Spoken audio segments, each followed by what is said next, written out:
Hi, everybody. Welcome back to the Fit Across Cultures podcast. I'm super excited because today is my first professional hockey player on the podcast. Podcast 46. It has taken 46 episodes, Ryan, to get a hockey player on. So I'm super excited to have Ryan Minkoff with me today. He played his last season professionally in Finland and comes from the University of Washington. But Ryan, why don't you give a short wrap-up of the story of how you came to play hockey and what made you end up in Finland? Yeah, thanks for having me on. But I grew up in Minnesota, in a small town called Corcoran. It was about an hour from the capital. And my dad played in college, so I started playing when I was 4. I kind of always wanted to get as far as he did. And my career didn't really go, I guess, on the same path that his did. Yeah. But I ended up playing in high school and then 1 year of junior hockey. And then I went to the University of Washington and played club hockey there, which is not Division I. It's pretty much a long shot for me to try to even go to play in Europe. Yeah. But I was able to have a pretty good career there. I was lucky enough to have the opportunity to play in Finland last season. So that's where we're at right now. Perfect. And so you've just come back to Seattle after finishing the season in the spring. Yeah. Yeah. So I've been back for almost 2 months, I guess, now. So. How was that transition back? I mean, we're kind of starting with the end of the story, right? But I know that it's also interesting time to come back from a professional season abroad and kind of find your foothold again and not really sure what you're going to be doing next. So how has that been? Yeah. I mean, I didn't really, I was looking forward to coming back home just because I was kind of missing my friends and family. Yeah.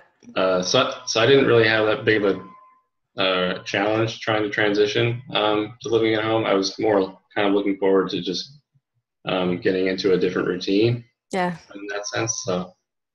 And so why don't we get into the details of your season abroad? Because the reason I came across you, Ryan, because you wrote an amazing article, or actually 2, right, on the Players Tribune, which talks about your experience in Finland. And what I loved about it was that you really weren't sugarcoating anything. So you really gave us the honest reality of how it was like to be the foreign player on a Finnish team, feeling, isolated in a small town and making ends meet. So why don't we start at the beginning? Like, how did you end up in Finland? What happened so that other athletes who might want to take that road can sort of follow your steps or get some insights from that? Yeah, I guess I can go back a little bit. But I know when I was in college, I didn't know a lot about European hockey at all. But there was one player, his name was Brian Gibbons. He plays in Germany now. And he played club hockey at Utah State, and he ended up obviously going over to Europe and playing. And I kind of tried to model my career in college after his. And I saw he was putting up a ton of points, and I saw where he was, and I wanted to be where he was. Yeah. So I tried to just kind of model my play after him. But actually, I didn't get to Europe on a very conventional way at all. I was on spring break in Mexico. Those are always the starts of good stories. I was staying with a UW hockey teammate and his parents, and I got a random friend request, just from a random person in Finland. I thought nothing of it. I deleted the request, and then I got the request again the next day. So I thought, well, this is kind of weird. Maybe I should accept it and see what happens. Yeah. So I accepted it, and then I get a nice long message from him about a team in Finland that is interested in me coming over and playing. Nice. So I talked to him. I talked to former import players from the team. It took me about 2 months until I actually signed the contract. Yeah. So I know that's not a common way to get to Europe. Most people have agents Yeah. or advisors. Did you ever find out why or how he got to know about you? Yeah. So my senior year of high school, I played on a junior hockey team Mm-hmm. in Minnesota, and there was one other player on that team. He was from Finland. He was actually from the same town that this team Oh, was from. So I think that's how he originally found me. At least was yep. able to follow me. I don't know what prompted him to actually contact me after college, Yeah. but that's the only Finland connection I had. Yeah. But interesting, right? It was almost like a relationship by coincidence, just because there was somebody on the team from that town that might have led Yeah. you to move there, which I think is a good takeaway, right? Because even though it's super unconventional, you never know where that opportunity might come from. So it's really good to keep Yeah. that network and keep it growing, because you don't know who people know that can put you in touch with someone, right? I Yeah. always say it doesn't hurt to ask. Yeah, no, you never know who's watching, I guess. That's what I was saying. Exactly. So. Yeah. And so then you ended up in Finland in a small town. What was it called again? Lapua. Okay. Yeah. We're gonna have to look up on the map where that is. 15,000 people, Okay. roughly. Yeah. It's like 4 hours north of Helsinki. Mm-hmm. And So what was your, I mean, going back to the first week, yeah. I always like to think back in, in terms of, okay, what shocked you? What was surprising? What did you think? What was your impression after you landed, or you probably landed in Helsinki and then Yeah. took a bus or a car or something? Yeah. Yeah. So I flew. It took me like 30 hours to get over Helsinki, and then I took a train from Helsinki to my town. Yeah. I had like all my hockey bags on the train. I was blocking a bunch of people. It was a mess. But yeah, I got off. I mean, I think my initial reaction was, "Wow, this is really small. Mm-hmm. I can like walk everywhere." And it just had an old vibe to it. Yeah. I hadn't really been in a town like that. I mean, I grew up in a small town, Mm-hmm. but I wasn't really in the town a lot. Yeah. I think that was kind of the shocking aspect. This is where I'm living now. Mm-hmm. Just trying to understand everything that was going on. It's a big culture shock. Yeah. When I got there, I couldn't think. I just wanted to go to bed. Yeah. Especially with the jet lag and all of the traveling and all of this new information, right? Like streaming in. It's just an overload, right? And I mean, oftentimes what I experience when athletes arrive, you've just had this monster trip, but then somebody tells you, okay, practice is at 7 tomorrow morning, and you're like, no, I had a preseason game the next day. Incredible. So I had to figure it out right away. Yep, you're like thrown into the water, right? Swim or drown. Yep. Definitely. So I know that, I mean, in the article, which I'm, happy to link up in the show notes, which people can find at fitacrosscultures.com/episode 46. You talk a lot about how the life changed during the season because you weren't getting the playing time that you were promised. Yeah.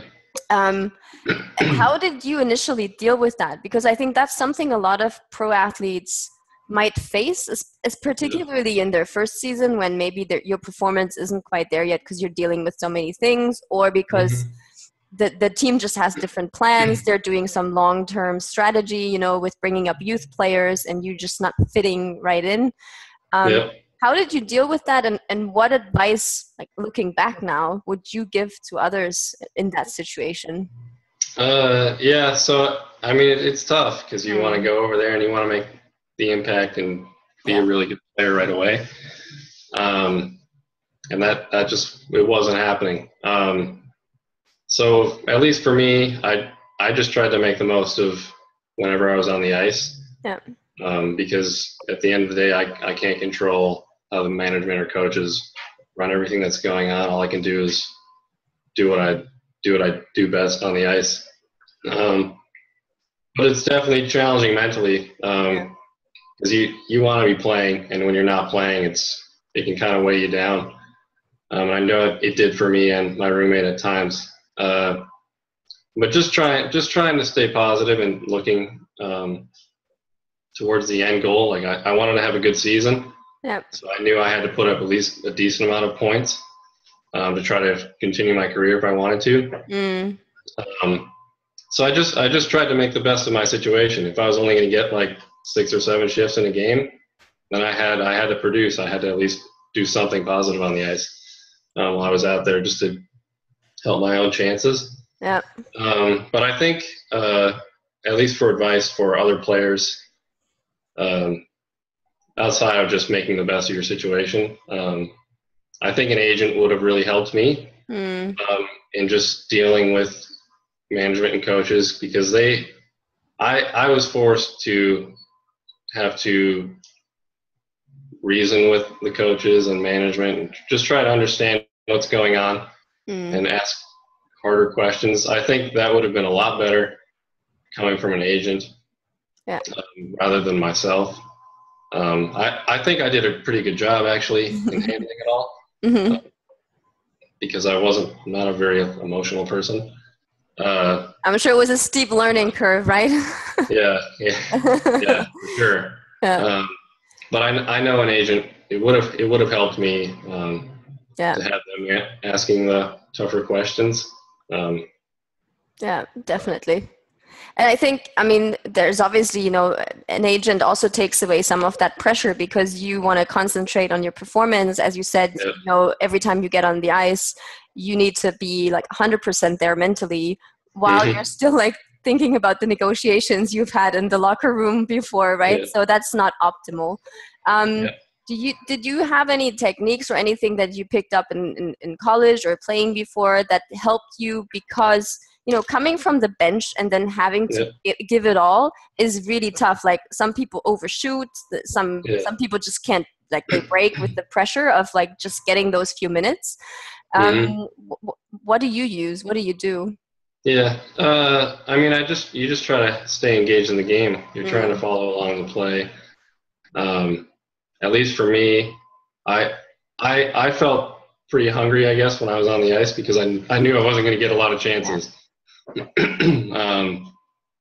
So I think mentally it probably made me more motivated almost having less shifts because I knew it was like, all right, I'm going to get my few shifts every period, maybe. Yeah.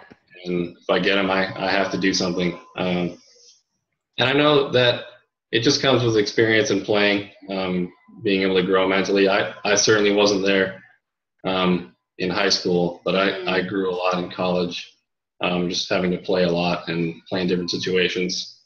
So I think just with experience, that's how I was able to be as good mentally as I think I was. Yeah. But yeah, just trying to stay in the game. I mean, obviously, like you're sitting there, you get cold on the bench sometimes, just sitting there and waiting. But just staying mentally engaged is the most important to be able to play well. Yeah, and not zoning out or like engaging in this mind chatter of like, oh God, they're never gonna put me in, and what am I gonna, like that's not gonna help, obviously, definitely. But it's harder to say that than to actually stop it. And I'll say because I did have a Latvian roommate he was going through the same things. Yeah. So going through it with another person, that probably helped me too. Yeah. Because we were both on the same page. We got along really well.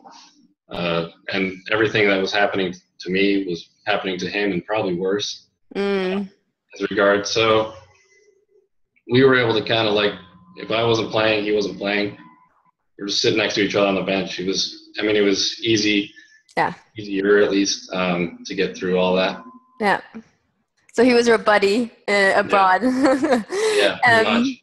And that's always something that fascinates me, and that I talk to clubs a lot about of why they're not doing more to integrate their foreign players better. Because obviously, apart from that Latvian roommate of yours, it doesn't sound like there was a ton of like friends or engagement, or like what did they do from their side? How did you feel that were they helping? Were they supporting you in getting settled, or what was the process?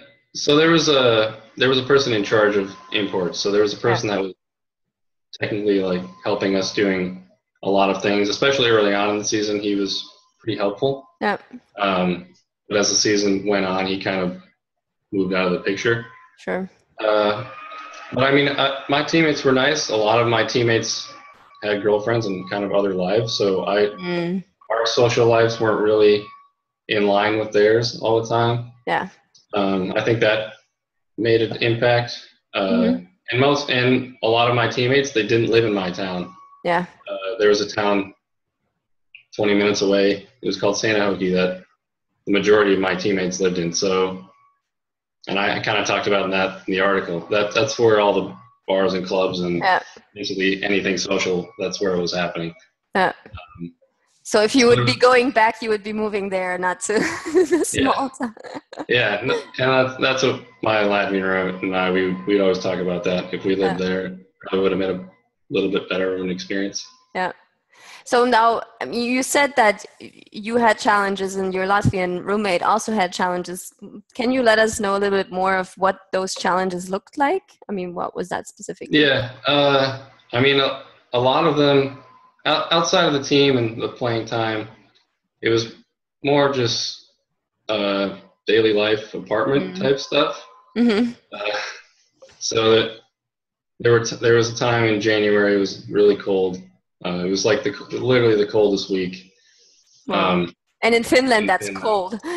Yeah, it was negative 15 or something. Wow. And for whatever reason, we lost heat.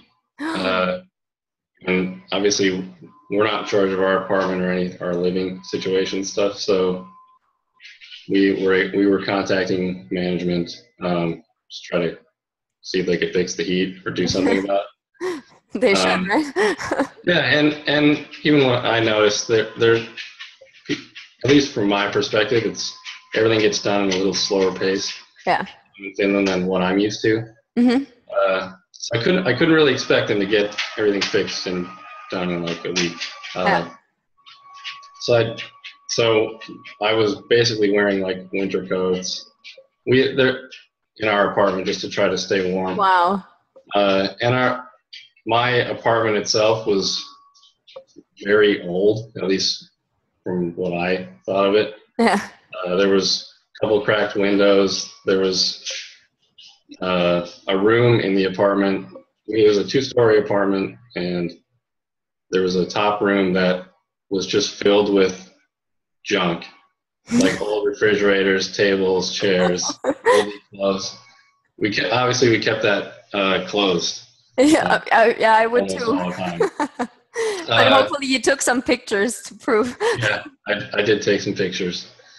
And bathroom was really small, kind of gross. It was just it was a building that I didn't think people really lived in, at least for a while. I know the apartment, it was above a restaurant that hadn't been open for over a year. Wow.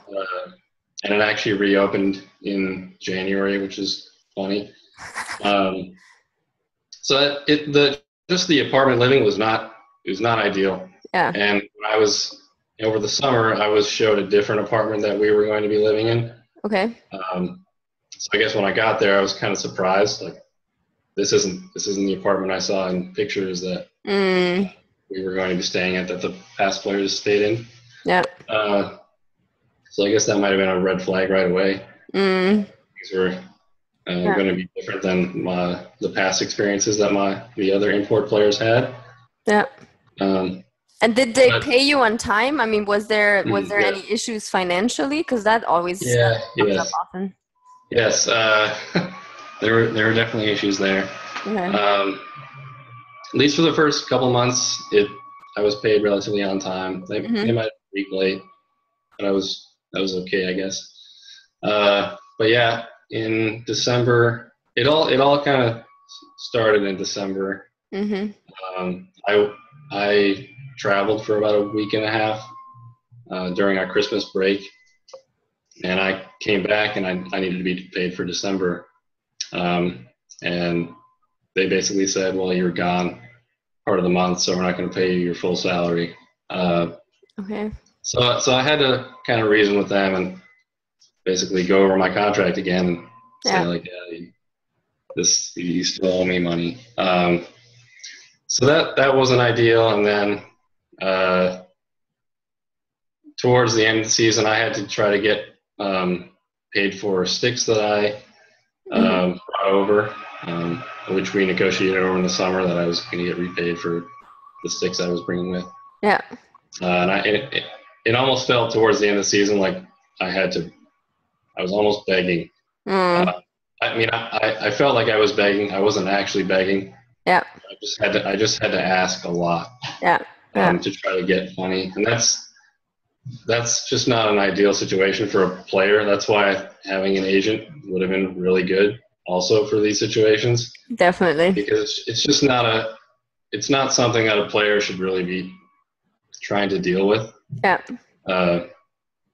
So that was definitely an issue. Yeah. So what was the motivation for you not to have an agent? Was it because they contacted you privately, so you kind of took it from there, or why did you never think about that? Yeah, to be honest, I just didn't really think to get one. I thought I could handle it. Yeah. Obviously, I would think otherwise now. Yeah. I think it's just a smart move to have an agent, regardless of what you think. Yeah. Especially going abroad. But yeah, I thought I was doing a good job in the summer. I asked a lot of questions, the coaches, management, past players. But what I realized as I was going through the season, I did not ask enough detailed questions. I didn't ask enough really hard questions because as I was going through the season, I learned that the past import players' seasons were just a lot differently set up than mine, or their experiences were just a little bit different, that they didn't really correlate to me. And if I was able to talk to some of the other European players that had played on the team, I probably would have seen, this probably didn't work out for them very well. Yeah. So I think I thought I was being pretty proactive, and I thought I was asking a lot of questions, but in reality, I didn't think I was asking enough of the tougher questions, because I just felt I'll just figure it out when I get there. But it's a whole new world when you get to a different country you've never been to. So definitely, and I think that's a great message, particularly to rookie professional players who, might be thinking, well, I'm not coming from a Division I school where I need a big agent, but so I can just negotiate that myself and get on with life. But trust me, there will be so many other things that you'll be managing, that you'll be developing yourself in this new environment. You'll be adapting to the playing style that the team has or the country. And there's so many other things that you'll be dealing with. You'll be glad if there's one thing that's taken off your plate. So even if you feel like you're a small fish in a big pond, there's still an agent for you. You don't have to go to the big agencies that represent NHL players, but there's an agent for every player. And if they're experienced enough, they'll make the best out of your contract. Definitely. Yeah, and I know during my season, I was talking to a lot of agents. It was something that I realized during my season. I should have been doing this in the summer. Yeah. Because I was trying to ask them questions like how do I handle certain situations without an agent, and they were probably thinking, why didn't he contact me? and I found pretty good agents, I think, if I depending on what I want to do with my career, if I want to keep going or not. So I guess that was the positive out of it. Definitely. I was able to find some good connections, I think, for the future. But so Ryan, you also mentioned in the article that there were other positive things that happened because things weren't going so well. You decided, well, I need to find something else to do with my time. So what did you do to stay involved and Yeah. to sort of be productive? Yeah. I mean, I just try to get involved with the community. I think even if I was playing a lot and everything was going the way I wanted it, I would have been involved anyways. I just wanted to do what I could in the community. So I helped in English classes in the local school. So I was teaching like 3rd through 6th grade, I guess, about the U.S. culture, and I'd try to help them with English, and they'd ask me tons of questions. So that was a really good experience. I also would coach 10, 11-year-olds a couple times a week. They start learning English in 3rd grade in Finland, so a lot of them, they couldn't really speak to me. Some of them could, which was basically how I was able to run a practice. I'd basically tell the whole team, because they could understand me, they just couldn't speak. Yeah. But that was a really good experience for me. I liked helping the kids. Yeah, it must have been fun as well to see how does your coaching or your communication translates to another culture, right? Yeah. Because it's true. I mean, in all of the Nordic countries in Europe, the kids are exposed to English from very early on because they don't dub or they don't translate many of the English television or movies. So they kind of understand it, but they learn how to speak it a bit later. But it's still pretty easy to get around with English, right? And I think in my town, at least, because I was a little bit further north than Helsinki, the English wasn't as good in terms of just getting around town and talking to people. But in general, pretty much everyone could understand me. It was just a varying degree of what people can actually respond to me back. Yeah. And I think that's another point of feeling isolated, is to have other native speakers, right, that you can communicate with on another level than just this basic English. I always find that when I'm in the country, so I just lived in France, and even though I speak French, it's always a bit more tricky and it exhausts me. And so when I meet an English speaker or a German speaker, which I'm German, it's like, oh God, I can just relax. So it must have been nice when you went back home and just like everybody could talk to you. And that was something I was really looking forward to coming home. But I know even dealing with my teammates, it was kind of tough because a lot of them, even if they could speak English, it was almost like they were too nervous to try. I know my coach spoke English, so if I needed to know something, like he'd tell me, which was good. But I know like we'd run practices and everything would be drawn up on the board before the practice, and everything was spoken in Finnish. So pretty much I was going to get in the back of the line for every drill. Yeah. Just observe. But sometimes we'd transition to doing a different drill, and I'd have to ask a teammate, all right, what are we doing? What's next? I know. And I hate that feeling. They try to process it in their head to figure out how to say what we're doing, and it would just end up being, I don't know. I don't know how to explain it. So a lot of it for me was just trying to get by and figure it out on my own, which is that's not an ideal way to do it. But I definitely got the hang of it. I mean, I got used to it after basically a few weeks of trying to deal with it in practices and just getting along with my teammates and coaches. So I think it's also a level of comfort, right? Once they start feeling more comfortable around you, being a native speaker, and they are trying to communicate in your language, it's always a bit daunting, right? But definitely, I mean, it's a big learning experience to go abroad and play in another country. For yourself, in terms of development, what would you say was sort of the main point that you learned about yourself? I think just for me, it just kind of showed that I can live on my own. I can figure things out. And I also learned that when you need help, you need to get help. trying to figure things out on your own only can get you so far. Yeah. Being able to communicate really well and talk to other people and ask them questions is really important. And I think just in general, just building relationships is the thing that I got the most out of. Especially living in the town, I got to meet a lot of good people in the town because I was so involved. That's what I took probably the most out of the whole experience. I mean, I now know a good amount of people in the town, and I made an impact there, and that was the most important part that I took out of the whole experience. Yeah, amazing. So where can people find you if they want to know more about you or want to get in touch? Hearing more about your story or getting some advice. I'm on Twitter. I think it's 83R Minkoff is my username. We'll link that up or put it somewhere. And then, I mean, I'm sure you'll see me more. I'm writing a children's book.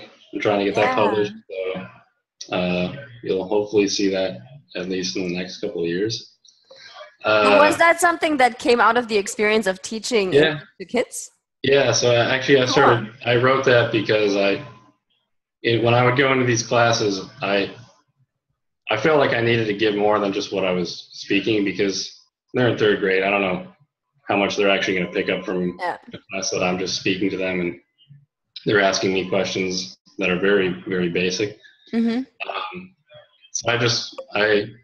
I wanted to try to make more of an impact. That's what made me. I was like, oh, if I could give them a book like that, that would be more impactful probably than what I'm doing. Standing here talking to them. So that's what got me to write that. Awesome. Yeah. So you're still looking for a publisher? If anybody wants to publish Ryan's book, they should get in touch with you. Yeah, really. That's where I'm at. Perfect. And then obviously there's no set plans for next season yet, right, Ryan? That's what we talked about before. Yeah, so I'm just kind of keeping my options open at this point. I've been contacted by a few teams overseas, so I can go back if I want. I also have job offers in Seattle, so I'm just kind of weighing my options, I guess, at this point. That's a nice luxury problem to have. Yeah, and that's another piece of advice I guess people could take too, is having options. Like if you get in a situation like I was in Finland and you really don't like how things are working, having an agent will be helpful there because they can try to find other teams if you want to really leave. Yeah. But just having options is a really important part to the whole experience of going abroad. It makes it a little bit easier. Yeah, I think it doesn't make you feel as isolated because there's another way or path that you can take. Yeah, you don't feel so stuck, right? But that's a really, really good point. Well, listen, I love the whole experience of you sharing this with others. I think it's very, very brave to put it out there because, oftentimes people sugarcoat their experiences, but it's not always like that. And at the same time, seeing how much you've taken away from it and how much you've, grown and, I think you're pretty humble. I'm sure you've had a big impact. I think that's reassuring that even though you might be facing a lot of adversity in that situation abroad, there's something you can take away from that. It's a lot about your mindset and how you look at it. And like you said, having options, having a professional representing you, and just setting yourself up in the structure to be successful is a big step, I think. Yep. Yeah. Just trying to make the most of the situation, I think that's the best way to look at it. At least it was for me. So cool. Well, thanks so much, Ryan. I really love talking to you, and we'll post all of this and the links and your Twitter account and all of your social media at fitacrosscultures.com/episode 46, so people can find you and share it and reach out about that book, right? All right, yeah. I appreciate you having me on. Absolutely. Thanks, Ryan. All right, thank you.